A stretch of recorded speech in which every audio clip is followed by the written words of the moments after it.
অথচ একই শহরের মধ্যে বাস করছে দুজনে, একই রাস্তা দিয়ে চলাফেরা করছে। অতএব কে বলতে পারে একই ট্রামে দুজনে অজস্র বার উঠেছে কিনা? আর 2 মিনিট আগে পুরন্দর যে ট্যাক্সিটা থেকে নেমে গেছে, 2 মিনিট পরে সমিতা সেই ট্যাক্সিটাকেই হাত তুলে দাঁড় করিয়েছে কিনা?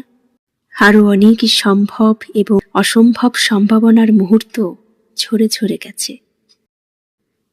তার সঙ্গে ঝরে গেছে ক্যালেন্ডারের পাতাগুলো, কিন্তু দেখা হয়নি কোনোদিন। সেই ভয়াবহ স্মৃতির একটা ডেলা পাকানো অনুভূতির পর একদিনও না। মাঝে মাঝে আশ্চর্য হয়েছে বৈকি সমিতা, উত্তেজিতও হয়েছে, যেন আতঙ্কের রোমাঞ্চ নিয়ে চলাফেরা করছে। কাটা হয়ে থাকা মন নিয়ে পুরনো দিনের চেনা চেনা দোকানে ঢুকছে, আর মনে মনে ভেবেছে কি হবে যদি হঠাৎ দেখা হয়ে যায়। হওয়াই তো স্বাভাবিক, হওয়াই সম্ভব, হচ্ছে না সেইটাই তো আশ্চর্য। যখন পথে বেরিয়েছে প্রার্থনা করেছে, ভগবান দেখো যেন কোথাও দেখা না হয়ে যায়। আর যখন পথ থেকে বাড়ি ফিরেছে কৃতজ্ঞতা জানিয়েছে ভগবানকে।